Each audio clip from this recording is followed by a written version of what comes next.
Kapod wantiere weche mag thieth ni 10 kaontis ikwayo mondo nywak lwedo idwoko piny kwan mine ma wito ngimagi e seche ma gidhi konyore kod nyithindo matho e seche ma inyuologi. Kalore kod nonro ma ogol machiegni, piny Kenya lalo mine moyo 5,000 higa ka higa matho e seche ma gikonyore. Ka nyithindo 92 bende tho pile ka pile e seche ma inyuologi.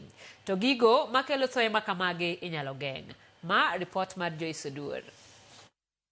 Kuom thuolo mar ndalo adek koro, jotelo mochung'ne sekta mar thieth mawuok e kauntis mopogore opogore osebedo ka romo mar poro wach ewi kaka ginyalo ting'o malo sekta mar thieth.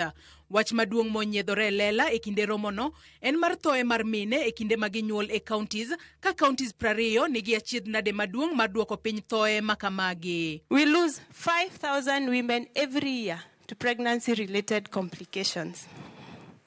Those are 15 fully loaded planes crashing every year.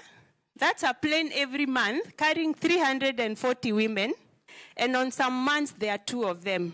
And we move on like nothing happened. Every 2 minutes we lose a woman due to preventable deaths globally. Every 2 hours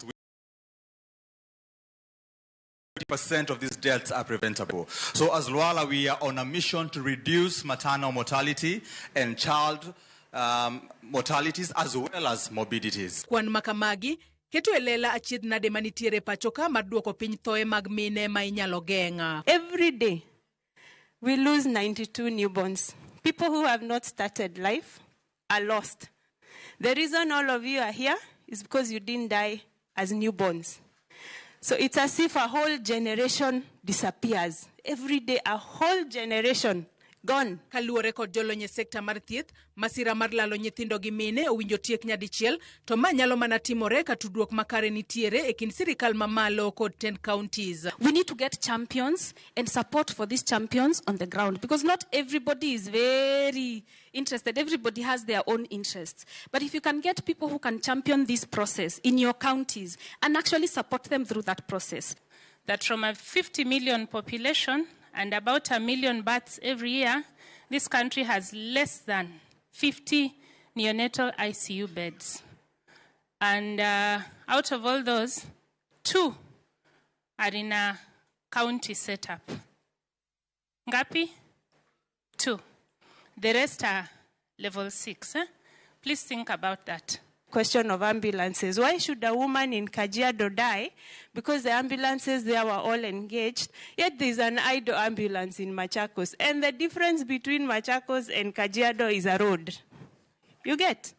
Or you have blood. We are looking for blood group B positive and we can't find it in Kiambu. And our neighbors in Murang'a probably have 20 pints of that blood. Sirikal mamalo kotelne kod jagoro mongirore e migao mar thieth Dr. Ouma Oluga oyango ni dwaro nitiere mar medo kwan jochiw thieth. Colleague CCs, just invest just a little. I know that it's a very difficult discussion sometimes in the counties because you have this ceiling around equitable share, but somehow we must make the case about the numbers for health workers, just numbers, the adequacy, because you cannot have one nurse taking care of 40 units. It's not possible. Kuom mano, 10 counties bende okwa mondo ochiw tiegruok makare ne mine mapek mondo gibed kod ng'eyo ewi ber mar dhi e klinik e seche magipek. Joyce, Ramogi TV.